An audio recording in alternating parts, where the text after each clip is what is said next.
Welcome to Kansas Ag Report. I'm Ken Rogers. On this week's program, we talk with Taylor Williamson with Kansas Wheat about this year's Wheat Quality Council's Winter Wheat Tour and how things could be shaping up around Kansas.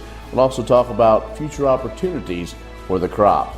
Plus, we'll have features from Kansas Corn, more from Kansas Wheat and the Kansas Farm Bureau, as well as our weekly updates from the Kansas Livestock Association and Paragon Ag Advisors. The Kansas Ag Report brought to you in part by Kansas Farm Bureau, a grassroots organization representing the state's farmers and ranchers since 1919. KFB.org. Kansas Wheat Commission, leading in the adoption of profitable innovations for wheat. Online, kswheat.com. And Kansas Corn, building the future of Kansas corn. Online, kscorn.com.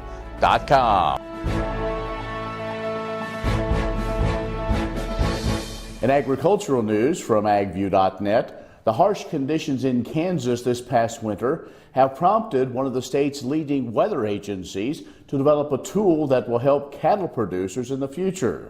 Officials with the Kansas Mesonet, which is a K-State-based network of weather monitoring stations around the state, announcing the release of the Cattle Comfort Index. That's a tool that they say will help cattle producers better monitor the needs of their herds during normal and extreme weather conditions.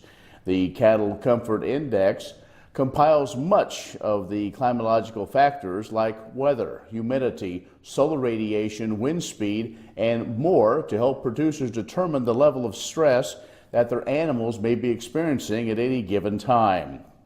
The climate information is then gathered from each of the Mesonet's 61 reporting stations in Kansas. For each, the system reports the perceived comfort level of cattle in that area from no stress to mild, moderate, and even severe. The tool was developed from research conducted at the University of Nebraska. The Kansas Mesonet website includes a map that shows conditions across the state and how that might play into risk for cattle. You can find the tool online, mesonet.kstate.edu/agriculture/animal. Well, USDA is eyeing the Kansas City Metro, Purdue University, and Research Triangle Park in North Carolina to relocate two department agencies.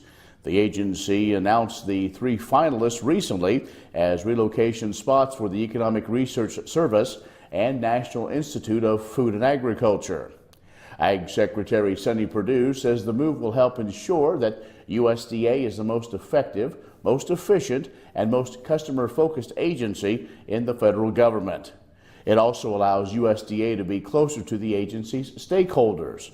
But the National Sustainability of Agriculture Coalition says the proposal would result in the loss of skilled staff and bring the potential for politicization of the nonpartisan research agencies.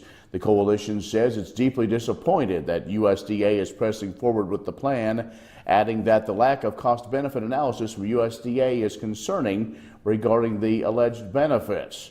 USDA says it will release a cost-benefit analysis when announcing the final site. And a group of Midwest senators urging the Army Corps of Engineers to communicate better with lawmakers. Senators from Kansas, Iowa, Missouri, North and South Dakota sent a letter to the Army Corps. In it, lawmakers describe issues that they've been having with communications between the Corps and local levy sponsors and those in harm's way. The senators requested the Corps begin sending email updates to all local sponsor of Corps levies in the Missouri River Basin weekly, starting within 30 days of receiving the letter.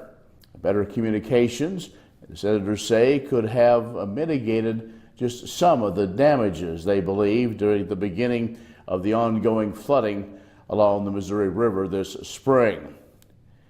Now, during the heightened flooding events along the Missouri, the Corps of Engineers hosts scheduled conference calls with stakeholders as well as the media, sometimes as much as daily. The Corps also generally provides a forecast for the Missouri River once every 3 weeks. But during this spring, that forecast has been updated weekly. That's Ag News. More coming up.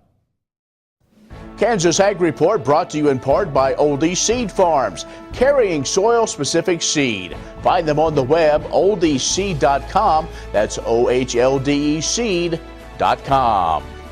Kansas Livestock Association, supporting members' business interests and meeting consumer demands. KLA.org. Grass and Grain, online or in the mail, keeping Kansas farmers informed for over 60 years. Grassandgrain.com. And Kansas Grain Sorghum, growers working together. More at ksgrainsorghum.org. Kansas Corn reminds you that E15 fuel is the right choice for every kind of driver. For the car enthusiast, E15 has higher octane. For the thrifty driver, E15 is priced lower than regular unleaded. For the nature lover, E15 provides cleaner air. For the shopper who buys local, E15 has more ethanol from our Kansas corn farms. Choose E15 for a higher octane, lower price, cleaner American fuel. Message from the Kansas Corn Commission. Learn more at kscorn.com.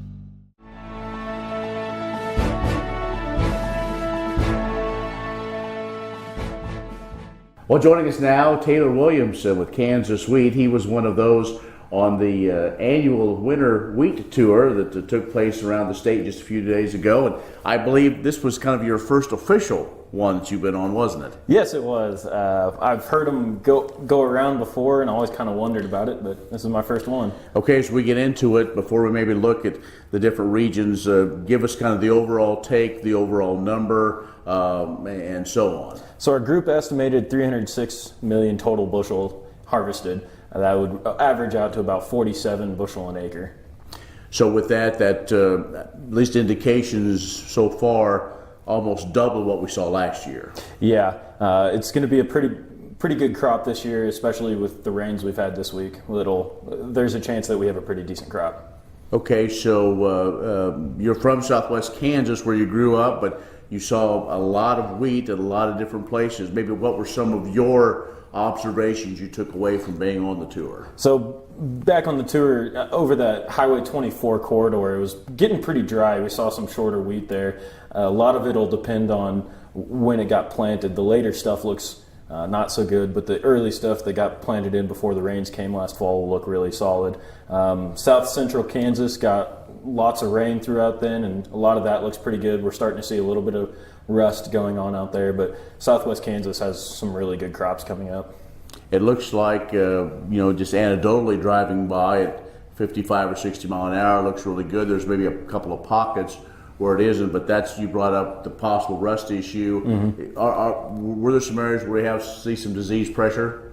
Just in that South Central area, when we were up in the Northwest and Southwest areas, we didn't see anything, and then as we started moving east towards Wichita, we started seeing more and more and more.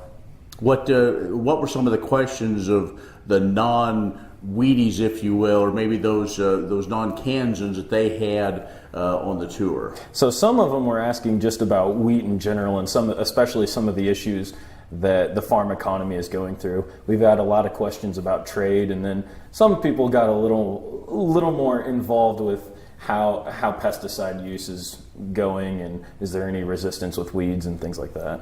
So you think it's a good opportunity for folks like you and even farmers to be on there to kind of help advocate and talk about what growing wheat and where it goes into, and just kind of fill in maybe some of those questions they may have? Absolutely. It's a great opportunity to meet with millers and traders and farmers. We got a chance to go to Lawn From Farms over in Northwest Kansas. It's a very large operation that we really got to see some of the bigger size operations, and it's a really good opportunity for people from DC, from Southwest Kansas to intermingle and get to know each other and learn different perspectives of the industry.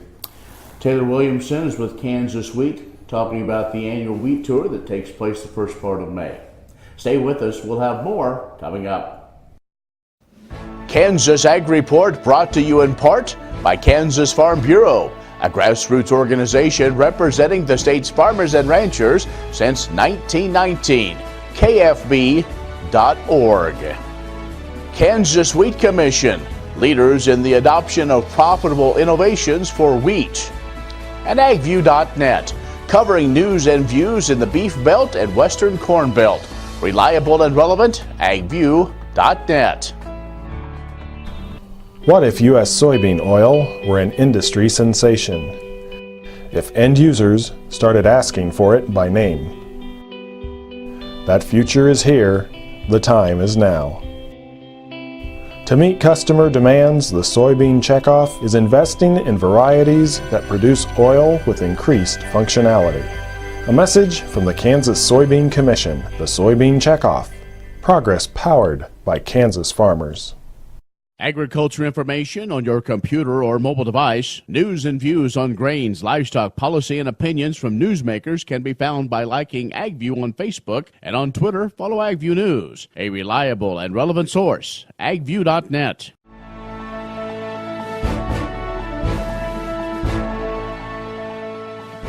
Taylor Williamson with Kansas Wheat joins us. Taylor, let's now maybe turn our attention to trade. Obviously, I would guess as you talk to your members of COG and farmers as you're out in meetings, that is probably, other than the weather, the biggest concern is a market for wheat. Yeah, especially with USMCA, the new agreement to replace NAFTA. That's a big one. Mexico's our largest wheat buyer, and Kansas exports about 50% of all of our wheat. So it's vitally important that Congress get USMCA pushed through and make sure that we're not losing, market share to some other country. That's the really big one. What are you hearing as far as getting a vote? One of the hang-ups was a vote being taken in Mexico. That has now been done. Will the possibility of getting it done before the August congressional break, is that maybe our best possibility? So Congress always works best when there's a deadline. I think we've heard some optimism from some of our offices that they know just how important this is to farmers, and there's been a lot of correspondence back and forth just letting them know that we need this done. And I think there's some optimism, depending on who you talk to, that maybe that August deadline they can get pushed through. This ITC report that reported that exports would increase by 1.1% on ag, that was positive. We were a little bit nervous that maybe it would come back with a less rosy outlook, but I think that'll help. Well, the USMCA, of course, is kind of NAFTA 2.0 or a new version of that North American trade agreement. But as we're speaking, there's still maybe a little consternation with our friends in Canada about some other issues, which kind of spills over to China. China has just been a big market overall for all U.S. commodities. Yeah, and the WTO just ruled in favor of the United States on a tariff rate quota case. It would open up roughly 9.6 million metric tons of wheat to go into China, which would actually make it the second largest importer in the world. That was a big win, and there's a lot of hoops to jump through to make sure that gets fully administered and implemented, but we're very hopeful on that, and that would represent a big win for us as well. Other things that you've been working on as far as the trade front, Kansas still one of the leaders when it comes to trying to set wheat policy and trying to make those connections. So Brazil as well had a TRQ that we worked on a lot. It has 750,000 metric tons that we were working to get opened up to let into the Brazilian market, and that got accomplished. Now it's a matter of implementing it once again, and we're in prime position over the next few months to fill that if it'll actually get opened up. That's a big one for us. But the bottom line is we need to make sure we have some good growing days as this week kind of finishes up, because we're anticipating finally a good harvest. Yes. Yeah, absolutely. Some cool days would knock this harvest out of the park. All right, Taylor, we appreciate the time, and first time through did great, so we'll be talking to you again. Thank you. Taylor Williamson with Kansas Wheat has joined us. We'll have more coming up. Stay with us. Next time you see a beautiful field of corn, reach out and thank the farmers who work tirelessly to raise corn for livestock feed, renewable fuels, and exports to feed a growing world population. The farmers on the Kansas Corn Commission work for Kansas Corn with grower-funded checkoff dollars that support foreign and domestic market development, research, promotion, and education to expand opportunities for Kansas farmers. To learn more, visit kscorn.com. Many seed companies claim to offer the latest genetics, but how many have tested those genetics in soils just like yours? The Oldie Seed Know to Grow research program has fully tested the latest seed genetics and soils that are right in your neighborhood. The Oldie Seed Know to Grow program can recommend the best performing hybrids from technologies like Enlist, Extend, and LibertyLink that will optimize the yield and profit of every acre on your farm. Contact Oldie Seed today.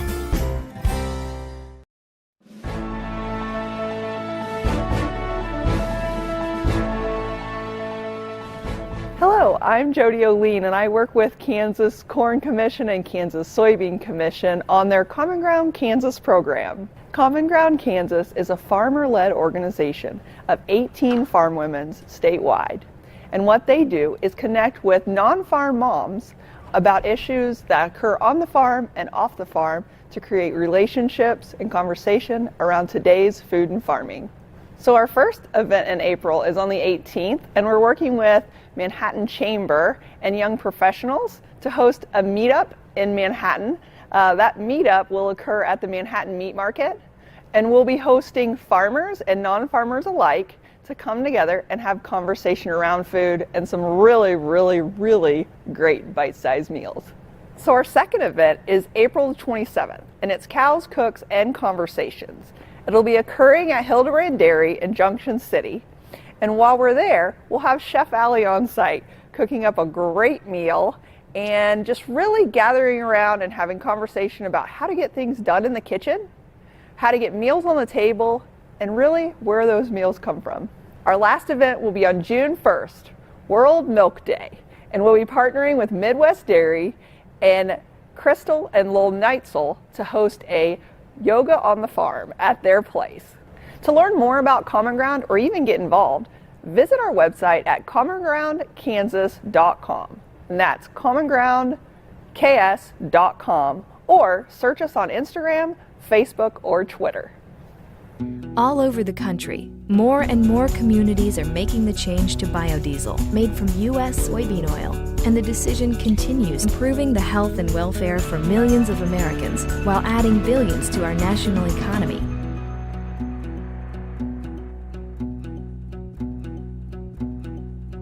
The Kansas Wheat Innovation Center in Manhattan is rediscovering ways to get improved varieties and new genetics in the hands of farmers faster. Grower-led and checkoff-funded research initiatives are bringing about positive change. This grassroots leadership provides a strong voice in Topeka and Washington, D.C. Now is the time to partner with Kansas Wheat in moving wheat forward. Kansas Wheat Commission and Kansas Association of Wheat Growers. Farmers investing in their future and yours. Log on to rediscoverwheat.org.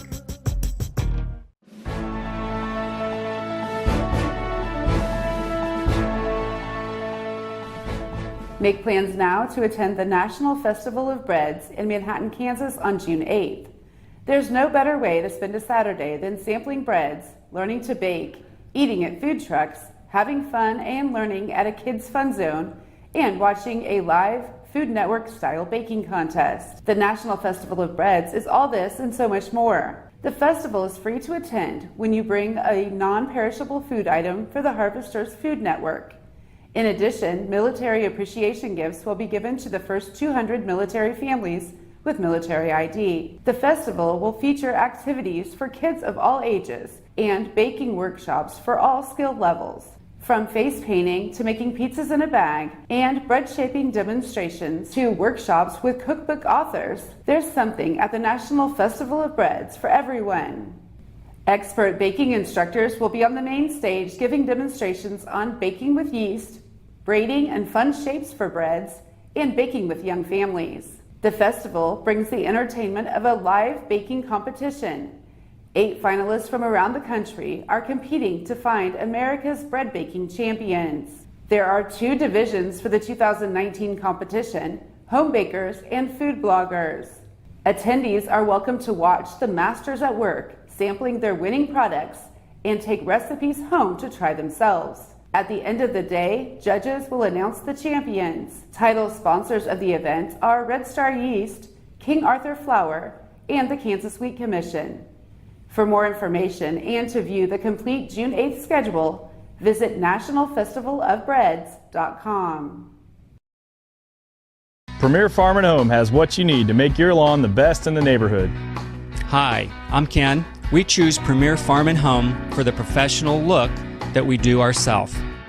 Feel free to stop in. You can also visit our website at heycow.com. Agriculture information on your computer or mobile device. News and views on grains, livestock policy, and opinions from newsmakers can be found by liking AgView on Facebook, and on Twitter, follow AgView News, a reliable and relevant source. agview.net.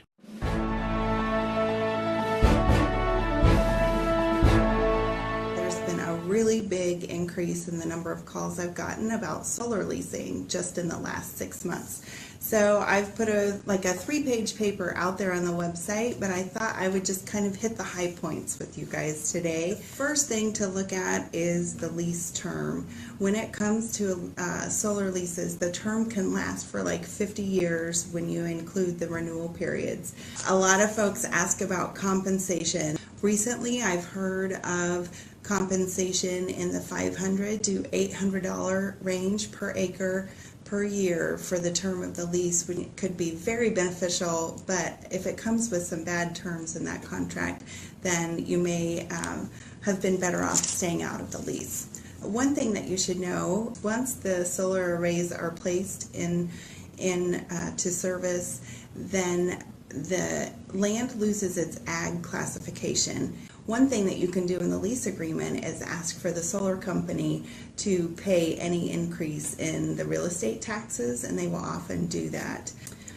One other thing to look for in the solar leases is any provision that provides for liability or indemnification or insurance provisions. Those are something that you're going to want to have really ironed out before you enter into those agreements. Finally, probably one of the biggest is the decommissioning. You want to provide in the solar leases that decommissioning has to take place over a certain period of time. Describe exactly how you want the land restored.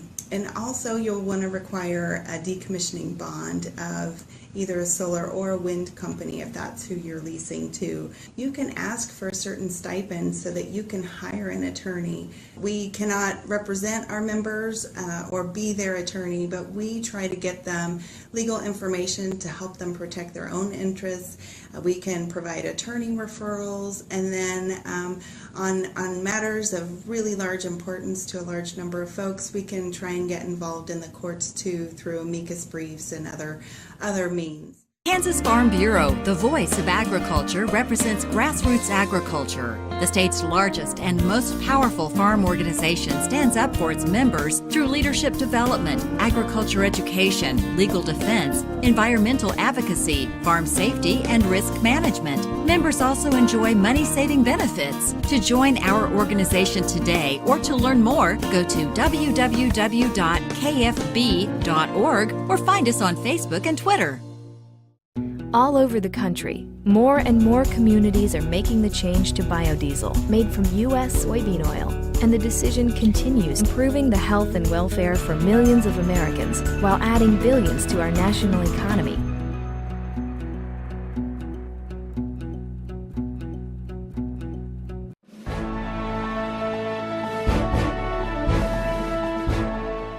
The Kansas Livestock Association has been selected by the Kansas State University Livestock and Meat Industry Council to receive the 2019 Don L. Good Impact Award.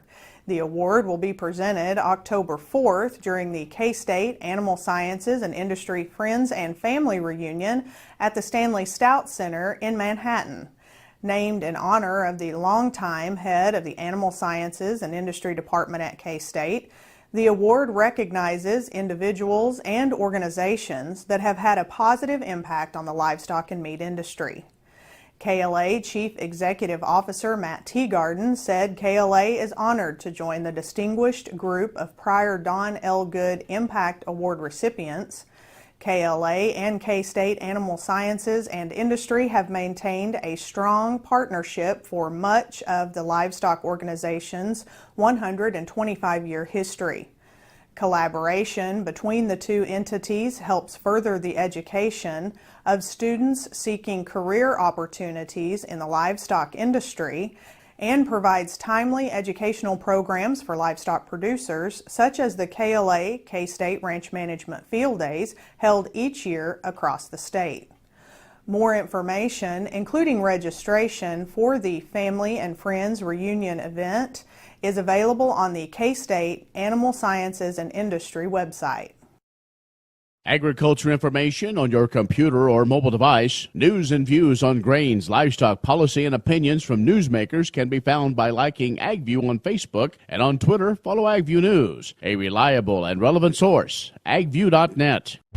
Many seed companies claim to offer the latest genetics, but how many have tested those genetics in soils just like yours? The Oldie Seed Know to Grow research program has fully tested the latest seed genetics in soils that are right in your neighborhood. The Oldie Seed Know to Grow program can recommend the best performing hybrids from technologies like Enlist, Extend, and LibertyLink that will optimize the yield and profit of every acre on your farm. Contact Oldie Seed today.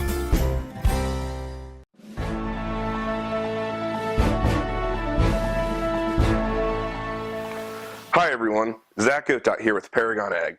The ag markets are trying to rebound after President Trump's most recent comments regarding trade negotiations with China.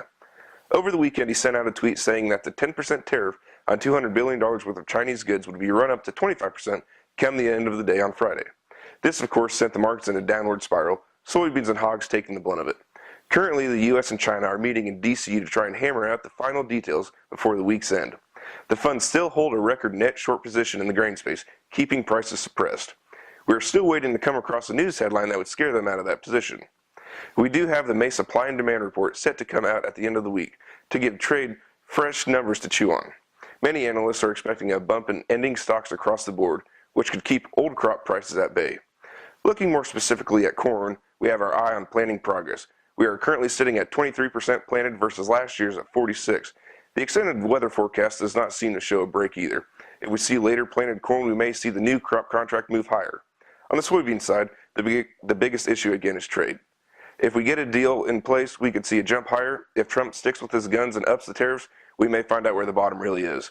Weather is an issue here as well. We are sitting at 6% planted this year versus 14% last year.